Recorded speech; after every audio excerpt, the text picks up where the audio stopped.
por causa do Espírito Santo, nós passamos a ser eternos.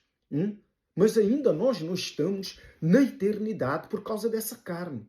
Mas quando a gente sair dessa carne, não é? A nossa alma sair dessa carne, estará um outro corpo na eternidade, esperando por nós. Esse corpo já está lá, já existe. Porque Deus já sabe quem vai ser salvo, quem vai ser pulsado daquele corpo eterno, incorruptível, que existe no céu. Como acabei de explicar, o corpo de Lúcifer que foi criado, perfeito, foi criado antes mesmo de ele vir à existência. Antes de Deus soprar nele o Espírito, que lhe trouxe a vida. Assim também fez com Adão. Deus formou o corpo e soprou nele, o Espírito da vida. E ele se tornou alma vivente. Mas isso não aconteceu com os animais.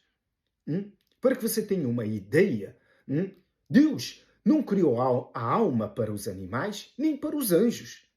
Somente para os homens. Porque nós somos a imagem e semelhança de Deus em tudo. Deus é alma, espírito e também é corpo. Nós somos corpo, alma e espírito. Tanto os anjos quanto os animais são corpos e espírito. Uma coisa é o espírito do homem que Deus dá e volta para Deus, assim também como o espírito dos animais voltam para Deus. O corpo dos animais foi criado pela ordem da palavra de Deus e foram formados até antes da criação do homem. E o Espírito de Deus veio e habitou naquele corpo. Deus soprou o Espírito nos animais, mas não soprou a alma. Nem aquele Espírito de Deus se transformou em alma dentro dos animais, mas sim no homem. Há muitos que creem e acreditam que os animais têm alma por causa do ser animal carinhoso para com o ser humano.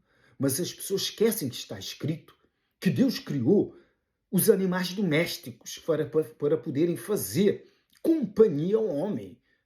Mas não foi todos os animais, simplesmente os animais domésticos, que é o cão e o gato, que Deus criou para viver com o homem. Mas não quer dizer que têm almas. Os anjos têm alma? Não têm alma. Têm simplesmente espírito. Mas eles, quando estavam no céu, tinham o conhecimento e os sentimentos. Eles usufruíam daquele corpo. Assim como são os animais. Eles usufruem do corpo que têm, da capacidade que aquele corpo lhes dá para se expressar nesse mundo.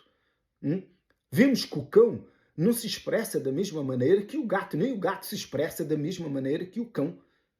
Vê-se que o cão se expressa muito mais para o ser humano, mas a criação do cão é totalmente diferente da criação do gato. Além dos dois serem seres domesticados pelo homem e são animais domésticos que Deus criou para viverem com o homem. Uma coisa não tem nada a ver com outra.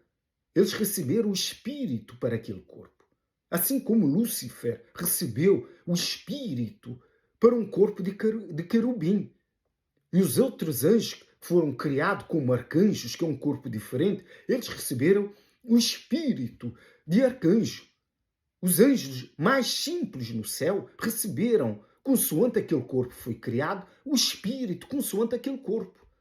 Por isso é que existe uma hierarquia no céu.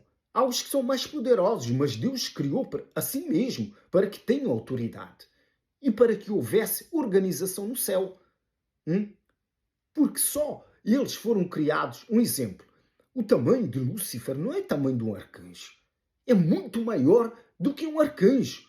Basta lermos o que está escrito. Leia Apocalipse.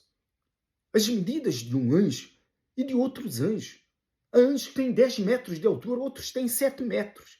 Por quê? Porque aquele que foi criado com 7 metros, não é? É inferior em poder do que aquele que foi criado com 10 metros.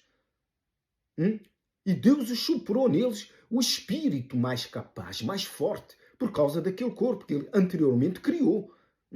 Deus não soprou e surgiu automaticamente o corpo e o espírito dentro daquele ser. Não, não, porque está escrito que antes de Lúcifer ser criado, foram criadas suas vestimentas, porque Deus criou o corpo, assim também como criou o corpo de Adão e soprou nele o espírito. Mas em questão, a criação de Adão se transformou em alma vivente. E o espírito que Deus deu volta para Deus. Deus emprestou seu espírito que habita na nossa mente. E também